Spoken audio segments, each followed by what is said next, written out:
Every finance minister on earth knows the dollar is America's most powerful weapon. They've watched sanctions freeze Russian reserves overnight. They've watched Iran get cut off from the global financial system in a matter of days. They've seen how a single Federal Reserve announcement can send currencies crashing across 5 continents simultaneously. They know. And yet, they keep their reserves in dollars. They price their oil in dollars. They borrow in dollars. They sign trade agreements denominated in dollars. They can't stop. That's not weakness. That's not corruption. That's not ignorance. That's a trap, one that was centuries in the making, and one that no country has yet found a clean way out of. Welcome to Untold Financial History, where money, power, and history collide. And nothing is ever as simple as it looks.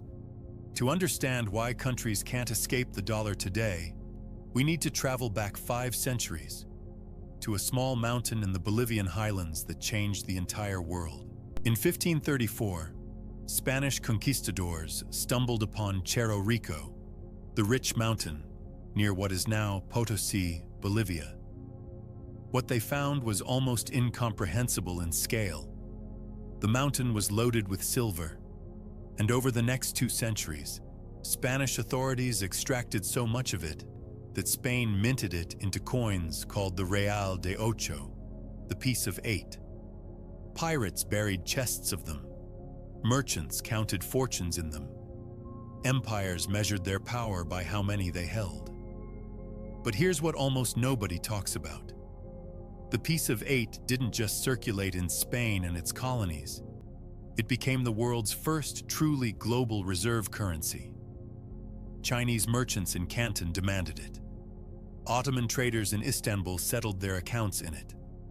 American colonists used it so heavily that early American accounting was literally done in pieces of 8, which is why the first US dollar was designed to equal exactly 1 Spanish silver coin.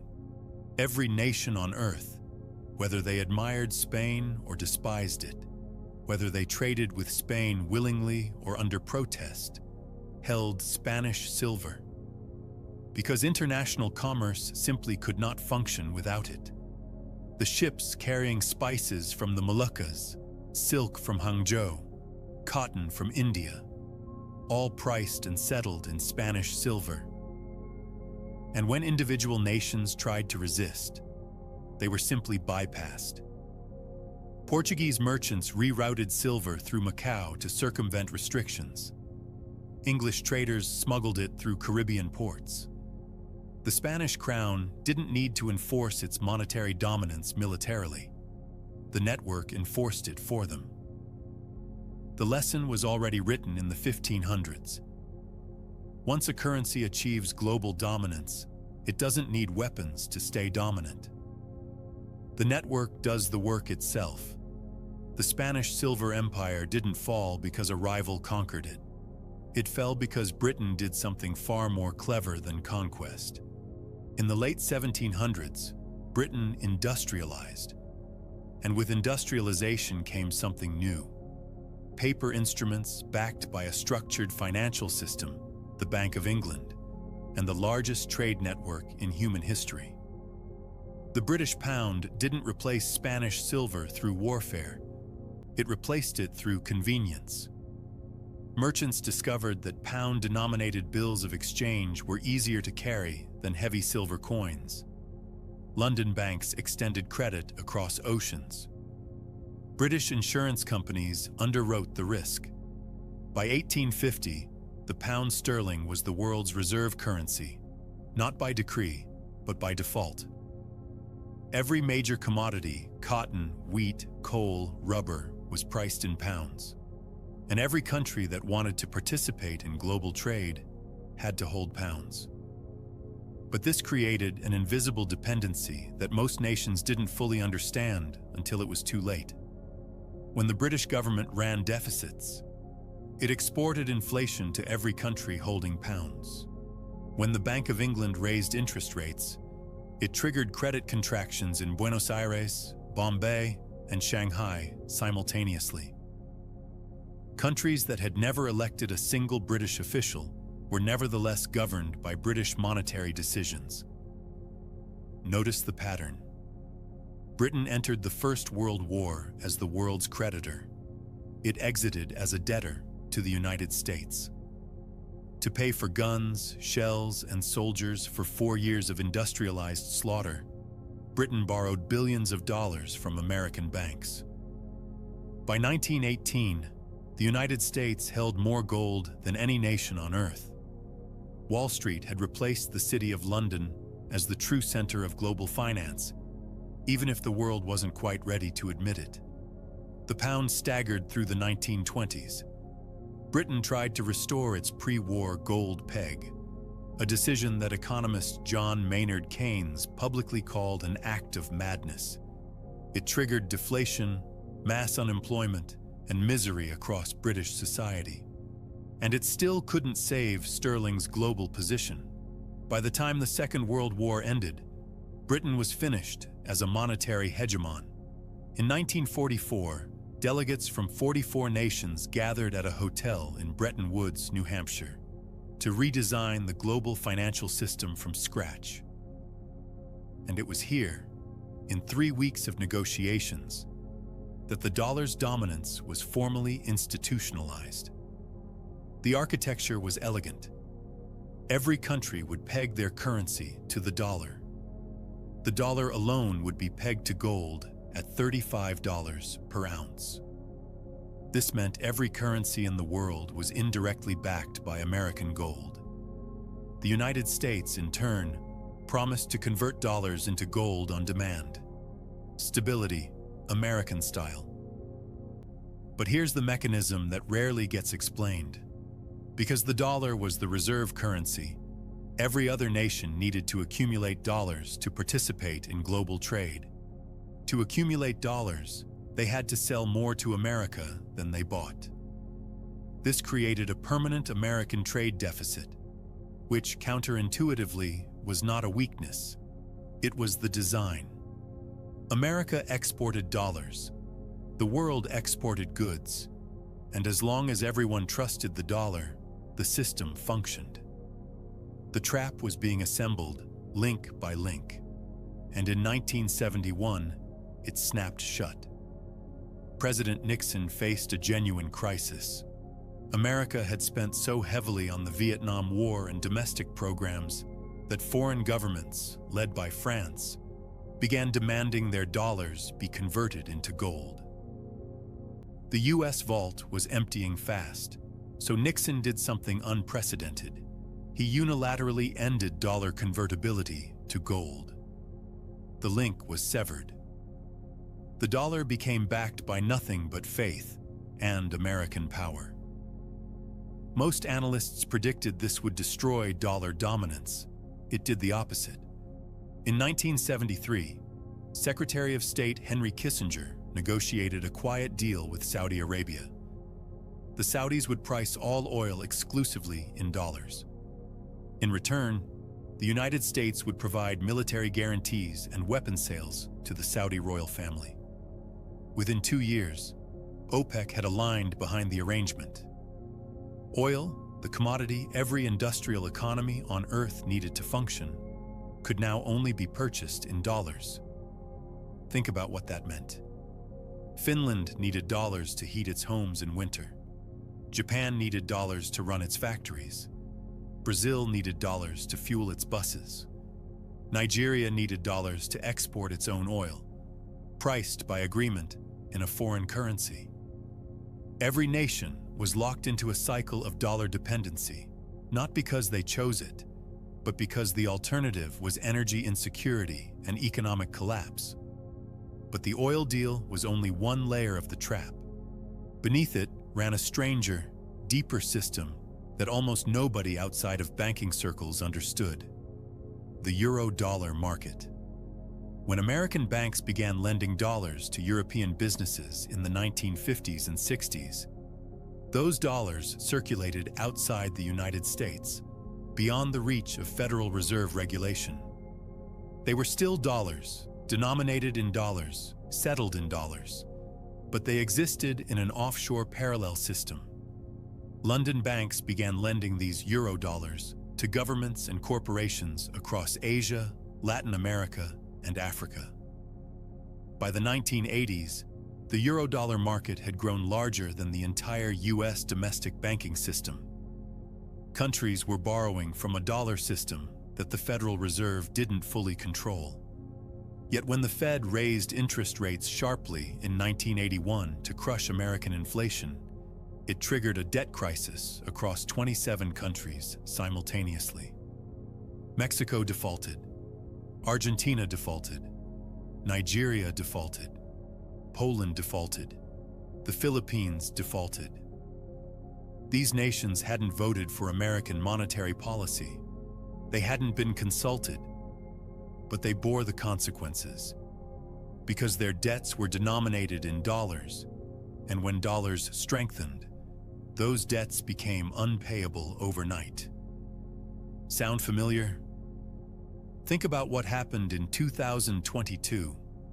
The United States froze $300 billion of Russian central bank reserves, not Russian government accounts inside Russia, reserves that Russia had accumulated over decades and stored in Western financial institutions, exactly as every central bank in the world is advised to do. Finance ministers in Beijing, Riyadh, Delhi, and Brasilia watched that happen and felt something shift in their understanding of the system. If Russia's reserves could be frozen, so could theirs.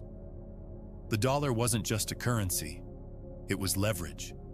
And yet, as of today, roughly 60% of global foreign exchange reserves are still held in dollars.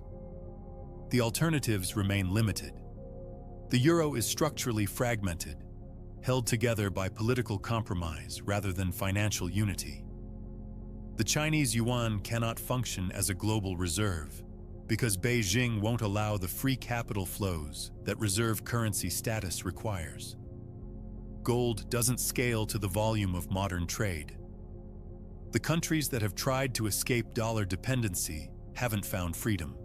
They've found friction, isolation, and higher borrowing costs.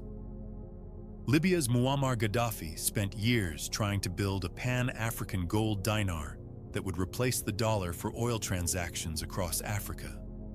His plan had technical merit. His timing was disastrous. The geopolitical response to his broader actions made the dinar project irrelevant before it could be tested. Iraq's Saddam Hussein switched oil pricing from dollars to euros in 2000. Within 3 years, American forces had entered Baghdad. These are facts. Draw your own conclusions about causality. But notice the pattern. Let's be precise about what this system actually represents. It is not a neutral infrastructure for global commerce. It is a permanent structural subsidy to American power, paid for by every other nation on Earth in ways that never appear on any official invoice. Every time Turkey, Indonesia, or South Africa holds dollar reserves, it is effectively lending money to the United States at zero interest. Every time oil is priced in dollars, America captures what economists call seigniorage, the profit that comes from issuing the currency that everyone else must use. Every time a country is cut off from the SWIFT messaging system or targeted by Treasury sanctions, it is not merely being punished politically. It is being excluded from the fundamental plumbing of global commerce. The Federal Reserve makes monetary decisions for one country. But because the dollar is the global reserve currency, those decisions land on everyone. When the Fed raises rates to fight American inflation, it pulls capital out of emerging markets worldwide, strengthening the dollar, weakening local currencies, raising import costs, and increasing debt burdens for governments that never participated in creating the inflation that triggered the response in the first place. The system isn't failing. The system is working exactly as it was designed to work. So what should you take from this? First, the reserve currency has always been a geopolitical instrument. The Spanish crown understood this with silver. Britain understood it with the pound. America has refined and perfected it with the dollar. The currency that settles global trade is never neutral. It always subsidizes its issuer at everyone else's expense. That's not an accident or a flaw. It's the feature that makes reserve currency status worth defending at any cost. Second, de-dollarization is real, but it has never moved quickly. The pound lost its reserve status gradually, over 4 decades, through 2 world wars, an economic depression, and the complete dismantling of a global empire. Countries betting on a rapid dollar collapse will wait a very long time. The structural advantages of the dollar, its liquidity, its legal infrastructure, the depth of U.S. Treasury markets, its network effects, are too deeply embedded to unwind in a decade or even 2. The process is underway. It is not imminent. Third, the way out of a monetary trap is not to fight it directly, but to reduce your exposure to it over time. Countries that have fared best against dollar pressure have done 3 things consistently. They've reduced their dollar-denominated debt, they've built trade relationships settled in local currencies, and they've quietly accumulated gold. It is a slow strategy. It requires patience across generations. But it is the only one that has ever worked. And for you, understanding this system matters because it shapes the value of everything you earn, everything you save, and every plan you make for your future. Every time a central bank somewhere loses control of its currency under dollar pressure, somewhere a family watches their savings cut in half overnight. The mechanism isn't distant. It is the air that modern financial life breathes. Understanding it doesn't just make you informed. It makes you harder to blindside. History doesn't repeat, but if you don't understand it, it will crush you all the same. The dollar trap was not built in a generation. It was layered over centuries: Spanish silver, British credit, American gold, Saudi oil, offshore Eurodollars. Each era added another link to the chain, and today, every nation on Earth rattles those chains, knowing the cost of wearing them, unable to find a safe way to remove them. If this gave you a new perspective, hit subscribe. This is untold financial history. I'll show you where to look.